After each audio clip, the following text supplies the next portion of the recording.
जी, तोशा खाना फैसला मुअत्तल होने के बाद जो वकला हैं नईम पंजोदा की क़यादत में इस वक्त सुप्रीम कोर्ट पहुंच चुके हैं।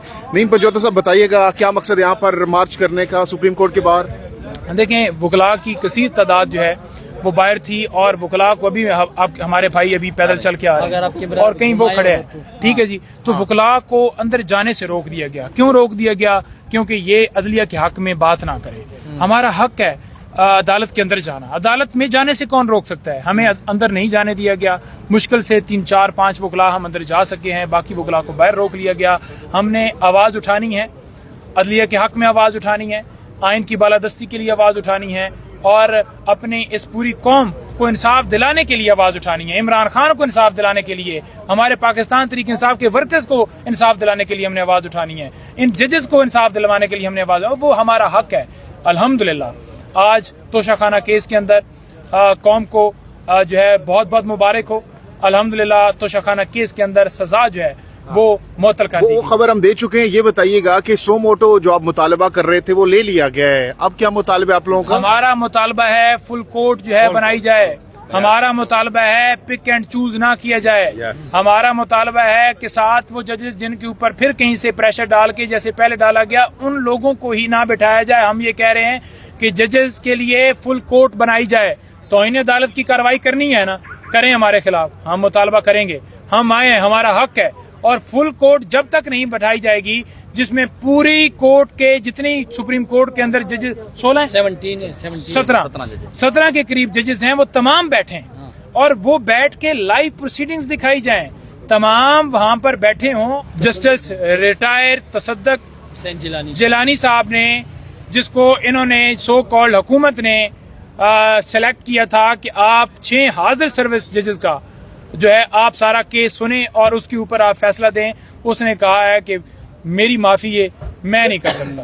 और अल्हम्दुलिल्लाह यही अल्लाह हक है ना, ये 6 जजेस का लेटर जो है ये अल्लाह ताला की तरफ से मदद आई है इस मुल्क के ऊपर, इस कौम के ऊपर, इमरान खान के ऊपर। और वो जो बात करता था ना, जो आज जेल में पड़ा है, उसके लिए ये मदद आई है। और ये मदद इसी रूप में आई है कि इन्होंने जिस तरह से कार्रवाइयां की, ये जो पर्दा डालते थे कि कुछ भी नहीं हुआ जी, कहीं पे फंडामेंटल राइट्स की वॉयलेशन नहीं, ये केस सारे सच्चे हैं जी, ये तोशा खाना से गाड़ियां ली गई हैं जी, ये अलकादर ट्रस्ट में बड़ा फायदा लिया गया है, एक केस भी सच्चा नहीं है। और उन जजेस को सलाम पेश करते हैं कि कल हम दोबारा इस्लामाबाद हाई कोर्ट से सुप्रीम कोर्ट की तरफ आएंगे और यहाँ आकर अपना मौकफ जो है वो आपके सामने रखेंगे।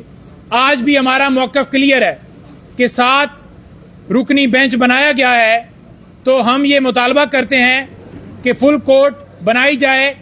पिक एंड चूज वाला जो मामला है वो ना किया जाए। जब 6 जजेस ने सुप्रीम कोर्ट को ये खत लिखा था, सुप्रीम जुडिशियल काउंसिल को, तो उस वक्त काजी साहब को चाहिए था कि सो मोटो लेते हुए फुल कोर्ट बनाते और जिन एजेंसियों के एहलकारों की तरफ से धमकियां मिली हैं उन जजेस को, उनको भी बुलाया जाता और यहां पर लाइव प्रोसीडिंग्स दिखाई जाती। ऐसे शख्स को बुला लिया गया, ऐसे शख्स के साथ मुलाकात की गई जो फॉर्म 45 के मुताबिक हारा हुआ है, फॉर्म 47 के अंदर धांधली करके वो सिलेक्ट हुआ है।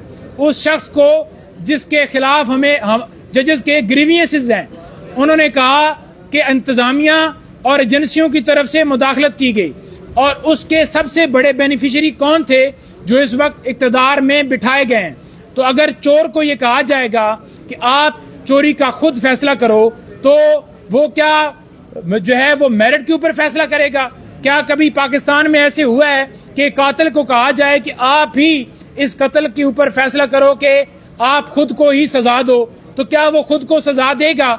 ये किया गया कि उसको मामला भिजवाया गया कि वो कमीशन बनाए। आज रिटायर्ड जस्टिस ने उसके ऊपर ये कह दिया है कि मैं इसकी जिम्मेदारी लेने से इनकार करता हूं और मैं इस कमीशन की सरबराही नहीं करूंगा।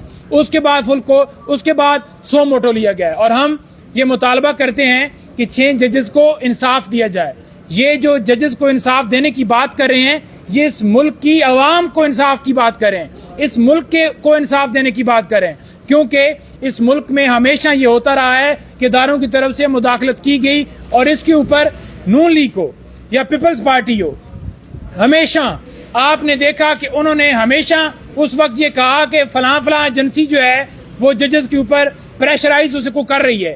آج وہ نہیں بول رہا ہے. وہ کیوں نہیں بول رہا ہے؟ کیونکہ اس کے سب سے بینیفیشری بڑے وہ ہیں اور اس کے بینیفیشری ہونے کی وجہ سے وہ اس کے اوپر خاموش ہیں اور کہہ رہے ہیں جی کہ کمیشن بنایا جائے گا. آئین میں بڑا واضح ہے انتظامیہ اور عدلیہ دو الگ الگ ستون ہیں ریاست کے. تو انتظامیہ کو کیسے عدلیہ کے اوپر سربراہ بنایا جا سکتا ہے؟ عدلیہ جو ہے وہ ایک انڈیپینڈنٹ ادارہ ہے. اس نے اگر 6 ججز نے مطالبہ کیا ہے تو پہلے تو یہ حق بنتا تھا چیف جسٹس عامر فاروق کا کہ اس کے اوپر جو ہے ایکشن لیتے ہوئے کارروائی کا آغاز کرتے اور توہین عدالت کی کارروائی کرتے. جہاں پر جج زیبا چودھری کے حوالے سے عمران خان صاحب نے یہ کہا تھا کہ ہم اس کے اوپر ایکشن لیں گے، تو عمران خان صاحب کے اوپر توہین عدالت کی کارروائی جو ہے وہ کر دی گئی تھی اور چیف جسٹس اس وقت کے جو تھے اطہر من اللہ صاحب، انہوں نے سو موٹو لیتے ہوئے ان کے خلاف توہین عدالت کی کارروائی شروع کر دی تھی، بینچ بنا دیا تھا. تو جب 6 ججز انصاف کا مطالبہ کر رہے ہیں، یہ کہہ رہے ہیں کہ ہمیں ہمارے کام میں مداخلت کی جا رہی ہے. ایک جو کولیگ ہے وہ ہاسپٹل میں پہنچ گیا ہے، اتنا اس کے اوپر پریشر ڈالا گیا ہے. ججز کے گھر میں کیمرے لگائے گئے ہیں اور بلب کے اندر کیمرے اور ویڈیو ریکارڈنگ والا وہ کار لگا کر ریکارڈنگ کی جا رہی ہے اور ایک جج کے بہنوئی کو اغوا کر کے اس کو الیکٹرک شاک لگائے جا رہے ہیں. تو اس کے اوپر بجائے یہ کہ وہ خود سو موٹو لیتے، توہین عدالت کی کارروائی کرتے، وہ خاموش رہے. یہی معاملہ چیف جسٹس صاحب کے سامنے اس وقت رکھا گیا تو کیوں نہیں اس وقت سو موٹو لیا گیا؟ آج بھی یہی المیہ ہے کہ سپریم کورٹ کے اندر جب کھلے عام ایک خط لکھا گیا ہے جس کے اوپر پوری قوم مطالبہ کر رہی ہے کہ ججز کو، اس قوم کو انصاف دیا جائے، اور پھر اس کے اوپر آنکھیں بند کر دی گئی ہیں. اس شخص کے ساتھ میٹنگ کی گئی ہے جو کہ ایک سرٹیفائیڈ چور تھا، جو کہ ایک اس کا بھائی سرٹیفائیڈ چور تھا جو لندن بھاگ گئے تھے اور ڈیل کر کے دوبارہ آئے ہیں. تو ہم یہ مطالبہ کرتے ہیں کہ فل کورٹ بنائی جائے تاکہ جو ہے وہ انصاف جو ہے وہ فراہم کیا جائے اور ٹرانسپیرنٹ طریقے سے کیمرے لائیو پروسیڈنگ کر کے تاکہ پوری دنیا دیکھے. دوسرے نمبر پر عمران خان صاحب کی رہائی کا مطالبہ کرتے ہیں. عمران خان صاحب کی رہائی کا کیوں مطالبہ کرتے ہیں؟ یہ تمام مقدمات ہیں جو عمران خان صاحب کے خلاف چلائے گئے، سزائیں دی گئیں، ان کے خلاف ٹرائل خفیہ طریقے سے کیا گیا. عدت کے دوران نکاح والا کیس ہو، توشہ خانہ کیس ہو، سائفر کیس ہو یا کوئی اور کیس ہو، تو یہ تمام کیسز کے اندر خان صاحب کو جو سزائیں سنائی گئی ہیں، جس طرح سے ٹرائل کیے گئے ہیں، جو 200 کیسز خان صاحب کے اوپر بنائے گئے ہیں جس میں 9 مئی والا بھی سارا انسیڈنٹ جو کروایا گیا ہے، یہ سارے جو کیسز بنائے گئے ہیں پاکستان تحریک انصاف کے اوپر، خان صاحب کے اوپر، سارے جھوٹے ہیں اور اس کی مور جو ہے